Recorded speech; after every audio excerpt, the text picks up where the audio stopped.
A very good afternoon, everybody, and welcome to this webinar session on the SMT Insights Report. Yankee, how are you doing there, sir? Can you hear me loud and clear? Good day, Mr. Similana. I can hear you very well. Great stuff. Thank you, Yankee. My name is Musa Simelani, and I'm here with Yankee Litea, who is reporting live from Northern Cape, who will be assisting me with some of the questions while we go through this webinar. Let's get to the learning objectives that we've prepared for the session. First of all, to gain insight on school subject performance using the SMT Insights report, to identify subjects that can be prioritized for intervention based on performance per phase, identify number of learners at risk per subject, and identify areas of focus based on subject performance. As we all know, as a result of COVID-19, our teaching time is significantly lessened as a result of rotation in the attendance of learners.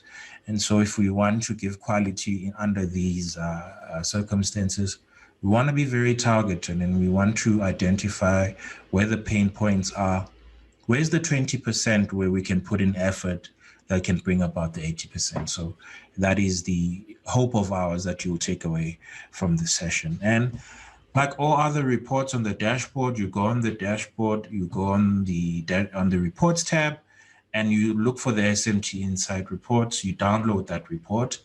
But what I want to demonstrate is that based on where you are, because this report is available on all levels, as you can see from the slide here, provincial level, district level, and circuit level, and also school level, you're able to print this report. Because of that, it is important that I note for you how the report looks on all levels. So the nice part is that unlike other reports that shift and change based on the level that you are, this report pretty much stays the same. It's the same looking report, regardless from which level that you print it from. It's just that, of course, if you're at the provincial level, the statistics will speak to a province. If you're at circuit level, it will speak to a circuit. If you're at school level, it will speak to the school, etc. So that's what I want us to take away from the slide. And moving along, just to demonstrate exactly where the location of this dashboard report is. Of course, like I mentioned, you go on the DBE dashboard. You go on the tab that says reports, ensuring that you are in the most current term.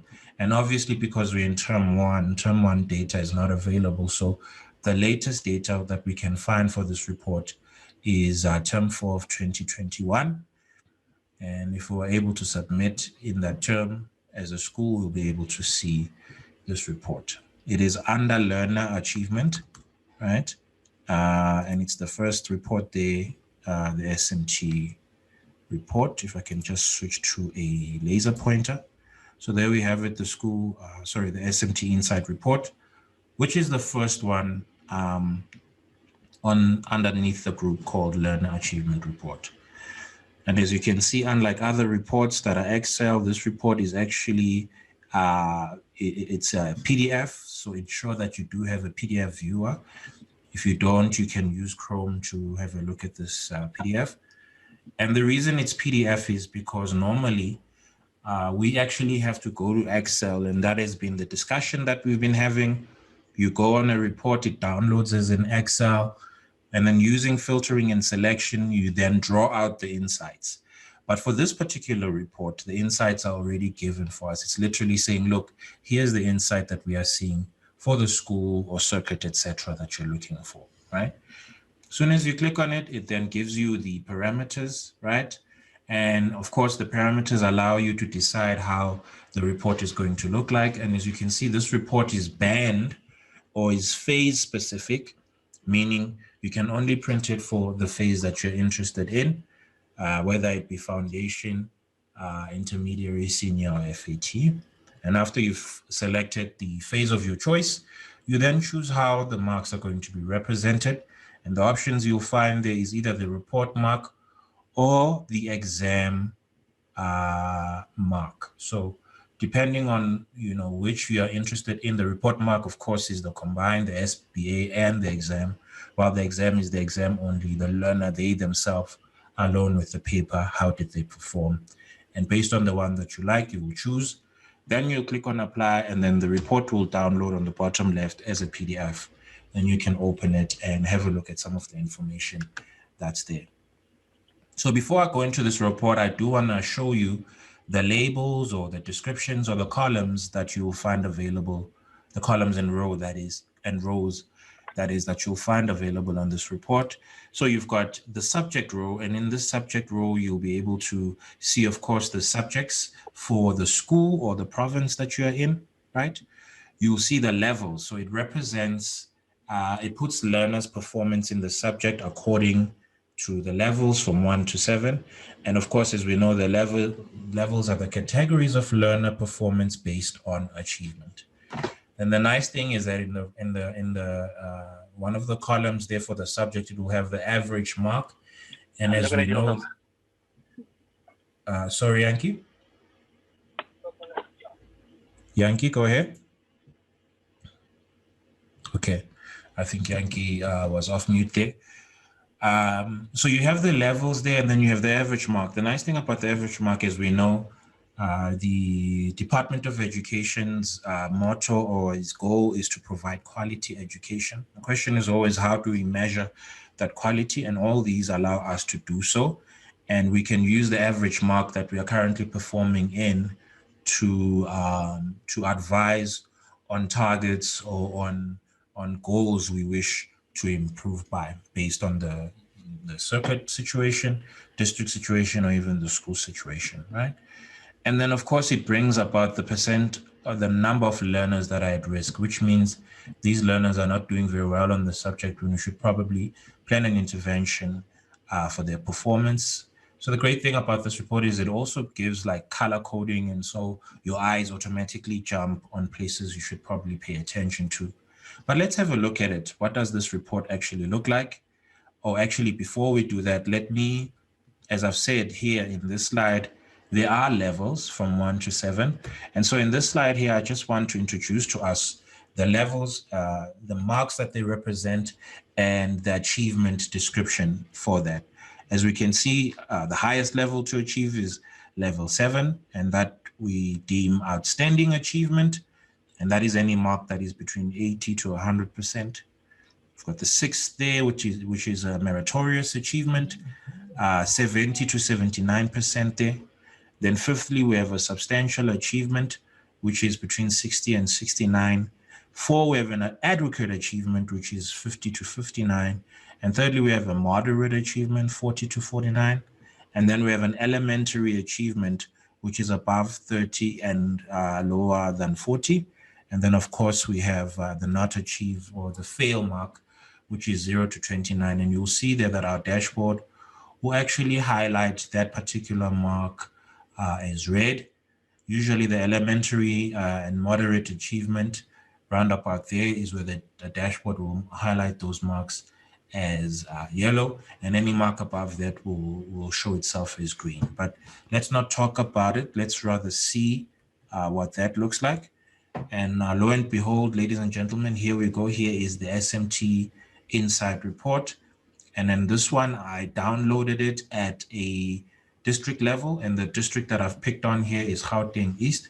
So Gauteng East for term 4 2020, this is how they were able to perform.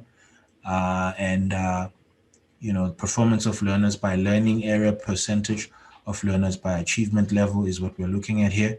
And as you can see, colleagues, you've got the senior phase here, because you remember I said to you, you're able to flavor the report to say, what exactly are you wanting, which band are you wanting to see? So I've picked on the senior phase, curriculum officials in the room. Of course, your subject is linked to a phase, so that will also be helpful for you if you're wanting to visit a school and bring advice on your subject. You know that it will be based on data that you've seen, okay?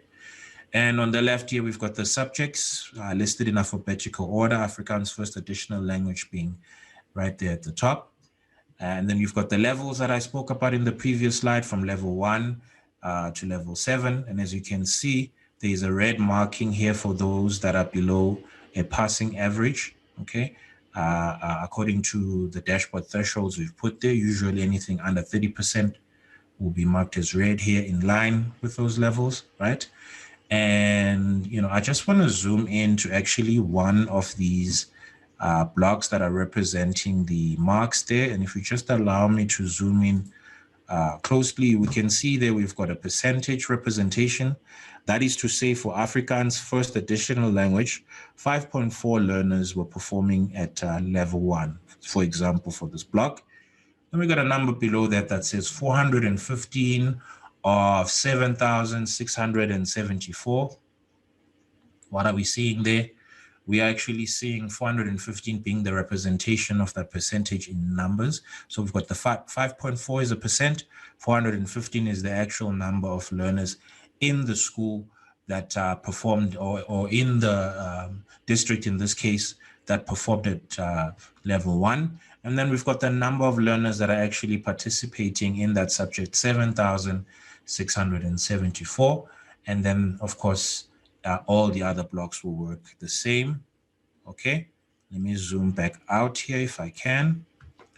And then another thing that I want you to be, yes, I've explained that part.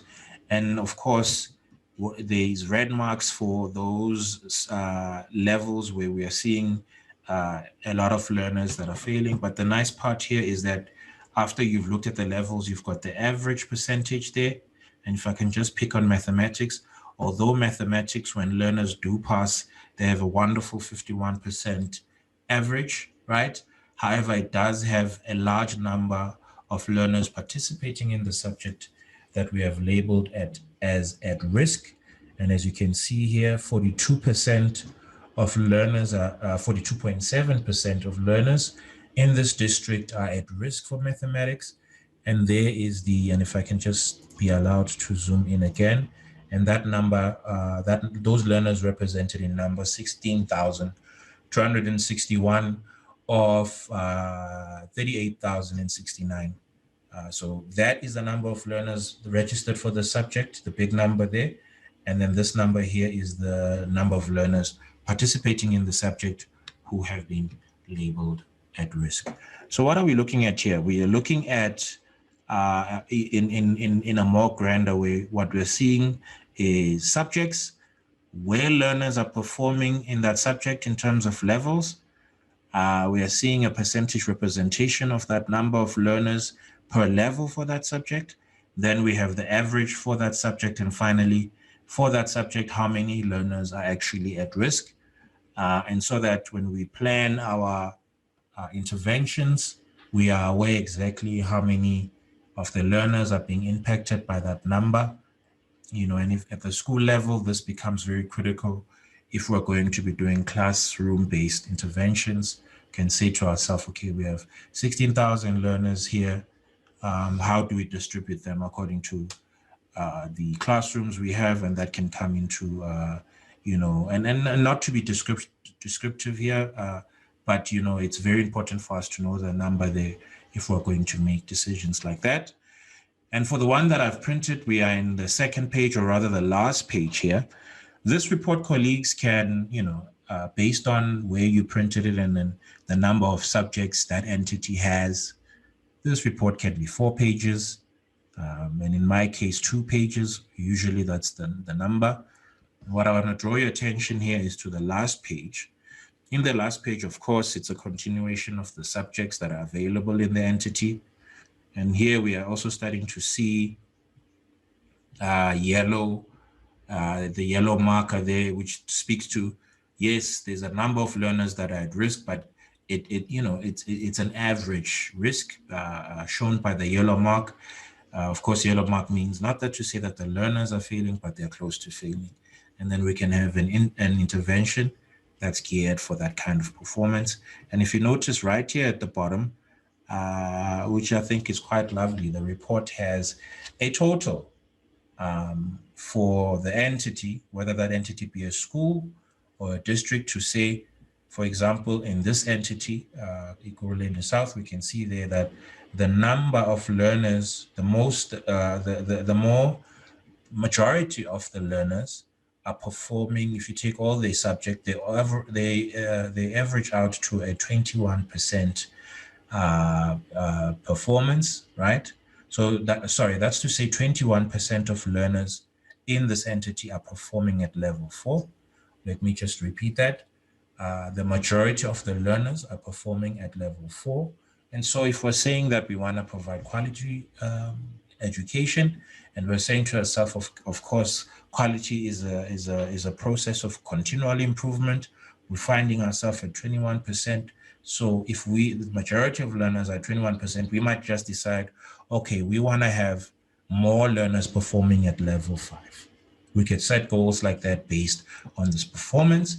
And if you are in the curriculum space, you can look at your own subject and say, okay, in my subject, the average performance is 77, with a large number of the learners performing at level 6, which is great. You can set plans to say, how do we have less learners performing at the lower levels? So this, it's data, it's information that we can take and interpret and allow that to inform our goals for quality education, okay? And I've again printed the same report, very same report, but this time I've printed it at a school level. The only thing that you'll notice being very different here is that the numbers are smaller now. In the previous report, we were talking about thousands of learners, and here we're talking about hundreds of learners because we're focusing at a school. And for those of us, the reason I add this here is to say, those of us who are perhaps at levels higher than school level, district level, circuit level, or what have you, you might also be very interested in actually printing out the report at a school level. So if you do your initial analysis and you realize that your bottom performing schools, here they are, there are your 5 bottom performing schools, you can then take those 5 bottom performing schools and look at the SMT Dashboard Insight report so that you actually get a sense as to say, what is it about these schools that are most affecting their performance so that they appear in the bottom 5. And, you can use this report to say, oh, it's because too many learners are perhaps performing at level 1, 2, 3 for these subjects that are identified. And you can focus on those subjects that are the pain point to move those up in a prioritized manner. But again, from the school level, we see the same indicators here. If I can be allowed to zoom, for example, English home language, if I can pick on that, we see that we have learners, the percentage of learners performing at level 3 here. The number represented is 96, and the number of learners that actually take part in English home language as a subject, 854. And if I go to the right, I can see here, this represents 54% of those. It represents an average mark of 54%. Maybe I can pick on that and say, I want to boost that average up and have that average become maybe 60%. And then it might mean I move how many learners that are at a 54% can I move to, how many learners that are at level 4 can I move to level 5? And even more helpful here, I can look at the learners at risk again and see there that, okay, 19% of learners are at risk in my subject, and those learners can be targeted for intervention or further assistance as the need requires. So what I want you to take away here from the school view is that the report on the school view and the report from a district level is exactly the same. However, those colleagues that are at a district level might benefit from actually going to the school level and printing this report for the particular schools that they have identified. And again, when we look at the distribution here to see how many learners on average for all their subjects, which level are we performing, we can see for the school, the most learners, the average for the school's performance is at 26%.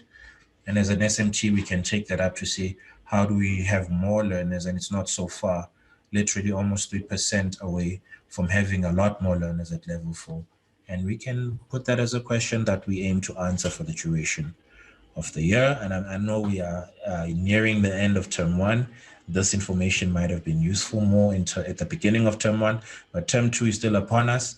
And when the data for term 1 becomes available, we can take that data through the scrutiny of using this report and use that to make plans for term 2, especially since it's an exam term, right? So, you know, like I said, most of the time with these reports, we find our insights ourselves, but this report has given us the insights on the face. It's put it on the table and says, look, you don't have to do a lot of Excel selection. Here is the outcomes or the insights that I want you to take from this report. But I do want us to look at some things that we can take away from the report. After my training, you might be sitting there and saying, so what? So what? What then can I be able to get from this report? Well, first of all, report gives percentage of learners at risk. I love that, because then when we report about our school, about learners who are not doing well, we know exactly their number, we know exactly the subjects, and we also know their percentage. If we are called to report on that, we can use that statistics to plan our school improvement, all right? Also provides the performance average mark percentage, which speaks to the quality and also lets us know if a learner is performing either below or above this percentage, then we know that learner is an outlier and a little bit outside of the norm for the subject. We can track the subject performance from the SMT Insights report, which will give rise to subject prioritization for support, especially in the time of COVID-19 when there's limited teaching time, limited resources in terms of classrooms, right?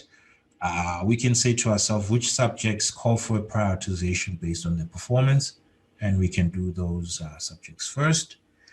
Tracking of learners enrolled in the subjects, in other words, which this will lead to individual learner subject performance. Tracking is always important to say, here we are at term 1, where are we in term 4? And we can achieve that with a report. It assists with resource allocation, as I've touched upon, with regards to classrooms and teaching time. Informs us which total performance per achievement. So total performance per achievement level. So we know exactly, hey, for example, if we're saying, look, it's good news, our learners are passing, then we can also go to the quality question and say, well, what quantity of pass are they? Are they per level 3? Are they level 4?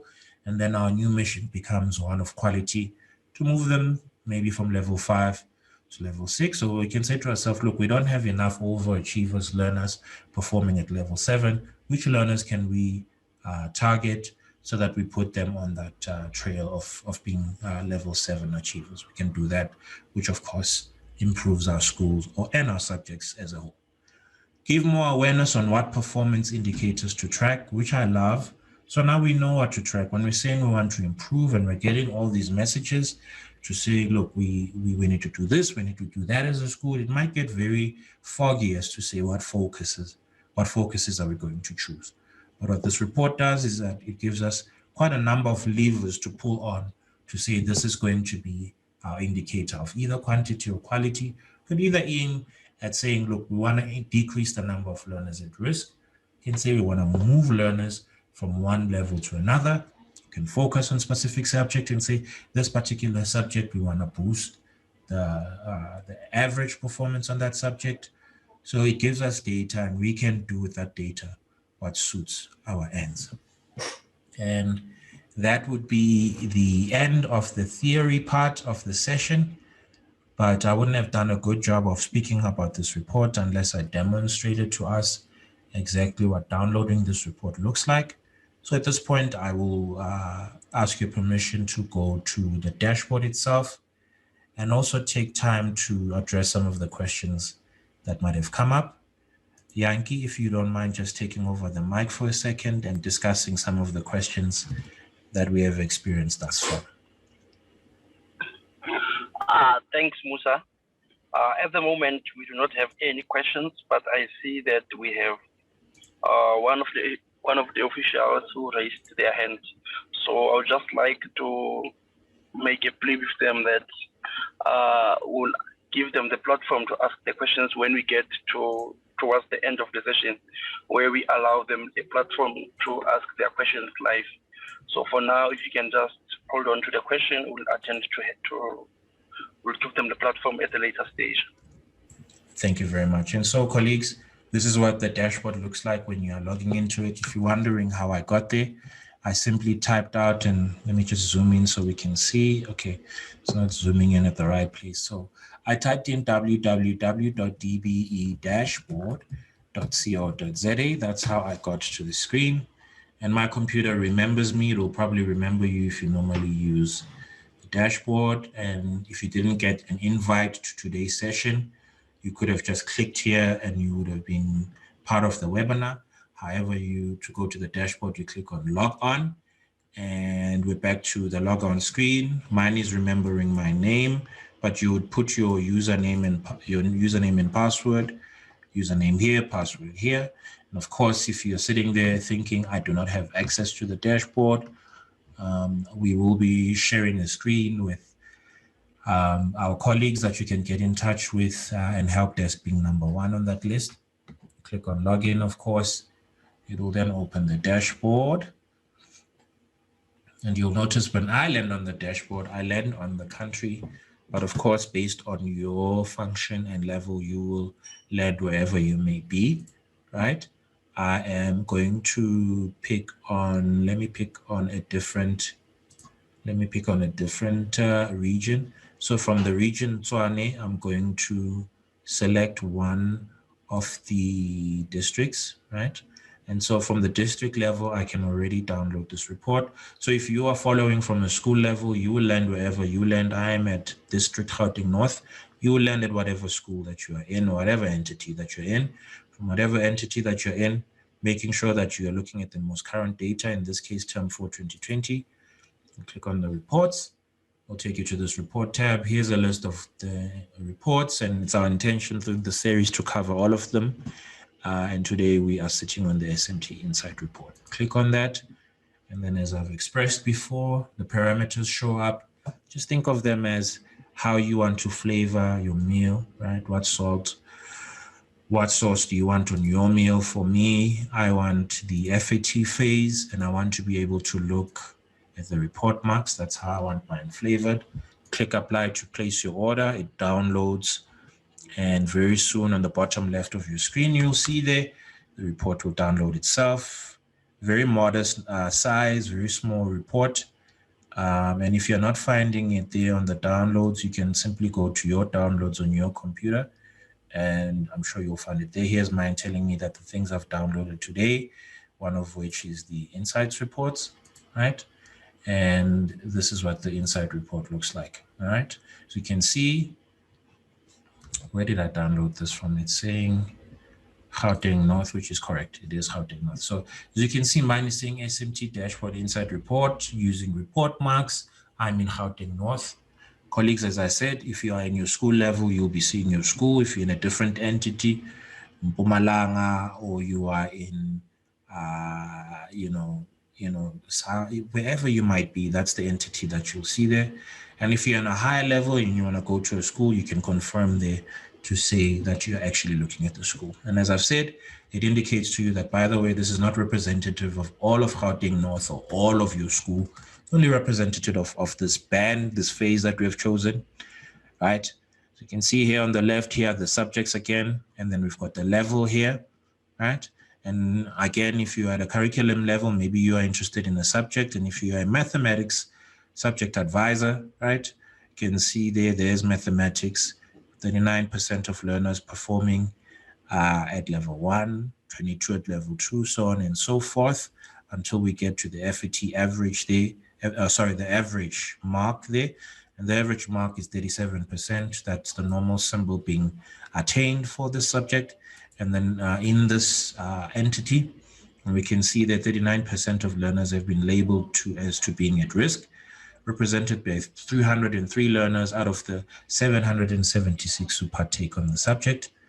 We can use any of these numbers as a basis for a quality improvement plan. So you can see in my case, this report is 3 pages long. I do want to go right to the bottom of it. And here I'm seeing totals. And by the way, talking about this total is not it's not adding the sum of the levels. It's an average of those levels. So for example, here, when I see for this entity that the highest level that they perform in, or the level where they have the highest number of learners performing in, is level 3, right? So 24% of these learners are performing at level 3. This is not an addition, it's an average number here. 24% is an average of the learners, to say an average of 24% of them are performing at level 3, right? I can use this as an indicator to say, okay, perhaps in the year to come or in the year that I'm in, I do want to have more learners at the level 4. I want to have at least 2% on level 3. I can get very smart, SMART, very specific, measured, and so on and so forth, the SMART goals with regards to how I want to set the plans for the year that we're in. And colleagues, a very simple report, but a very powerful one that I think a very powerful and helpful one, particularly if you are in a position of setting targets and goals for the time that we are in. And that ends our session on that discussion of that report. I just want to go back to my slide here and just see if has there been any more questions. And perhaps, Yankee, before you get to that, I'm going to attempt to connect the colleague who's got their hand up. Reena Bhagirathi, excuse me if I'm not pronouncing your name correctly. Reena, I see your hand is up. I've just given you permission to speak. If you could just move your mouse, you'll see your bar will show up there. If you can unmute yourself and pose your question for us.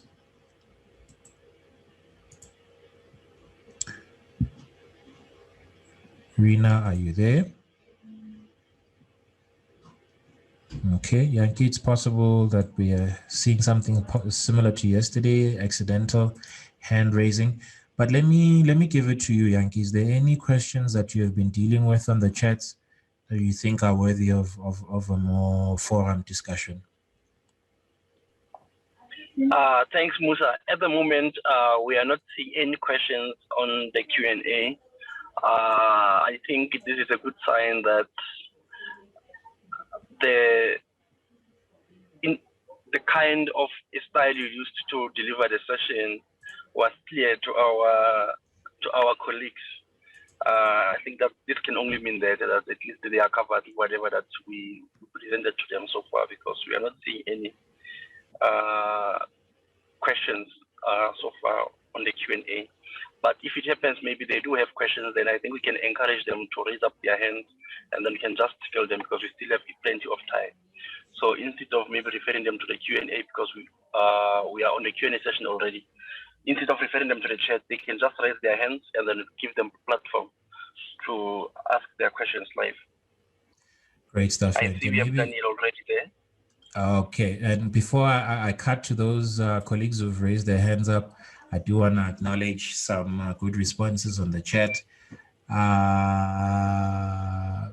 Good day, colleagues. This is from Jackie. Jackie, one of our DDD champions there. We always appreciate her attendance. She doesn't miss one. Thank you, Jackie, for the support. She says, good day, colleagues. Always revive.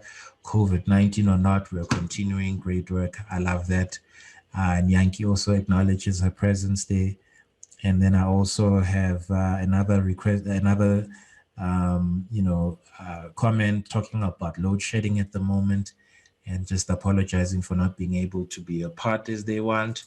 And of course, colleagues, as we've said, if you've missed any part of the session as a result of load shedding or any other reason, it is our intention for you to have it at least by Monday afternoon, the slides here and the videos. And to Yankee's request, let me see who's got their hand up. I see we've got Daniel Tsipinyane. Apologize if I'm not pronouncing that correctly. Daniel, we've given you permission to speak. We request that you just move your mouse and then you'll see the Zoom bar appear.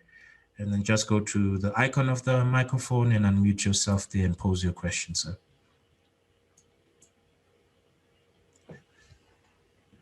Daniel Tsipinyane, are you there?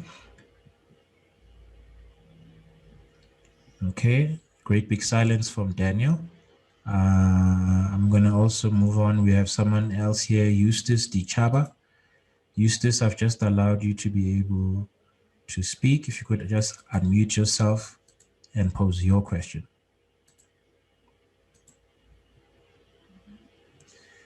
Eustace, are you there? Yes, I'm here.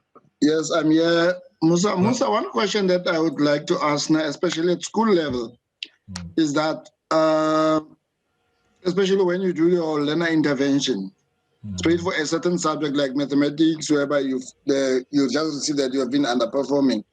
In terms of identification, can perhaps the program helps assist in terms of identifying the kids on the spot, so that we don't need to go and dig out for a lot of, because of, yes, I know for myself to go out and dig for papers to get the names, we will get them, but an easier way for us getting the names of those learners who are underperforming, so that when we do the intervention program, it's easy for us as teachers, as management, to identify, to have the list of those learners.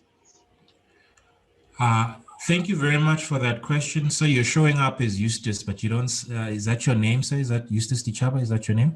That's my name. Okay, great stuff. So let me start with my answer, and then I'm going to give to Yankee as well. But for me, I think what really comes to mind is the learner chart report. So you would use the learner chart report in conjunction with this report, because the learner chart report actually has the names of the learners. And if you're not really absolutely sure on how to use that report, I can point you to our YouTube channel, and you can look at past webinars that have been recorded where we've covered this conversation extensively. But that would be the first place I would start at, because there you have the names of the learner, and then you also can see where they are performing, and then just a little bit of filtering on that report can have those who are not doing well in one list that can advise that process of intervening. Yankee, would you like to add to that? And do you agree with my statement? Thanks, Musa. Yes, I actually agree with you. That's the first step that I would advise the officials to visit on the dashboard to get the insight, the interventions insights that they need on the learners. And then secondly, I would like to say that the officials don't even have to dig for information or to see the learners performance. They can just go on the dashboard, another report that they can use, especially now because we are almost at the end of term 1. So immediately after submitting your term 1 data, the dashboard is going to generate a report for you looking at the previous terms on how the learners have performed. Yes. And then immediately the learner intervention report, it will even give you the names of the learners and the subjects that they are struggling in, and then it will even indicate the level of intervention that is needed. We have 3 kinds of intervention. We have like immediate. So when you see an immediate kind of intervention, it is simply telling that learner, if he's not assisted from the beginning of term 2 until term 3, their chances of failing in December are 99.9. So what I like about them is that they are actually 99.9 accurate. It will give you the learners that are recommended like immediate intervention.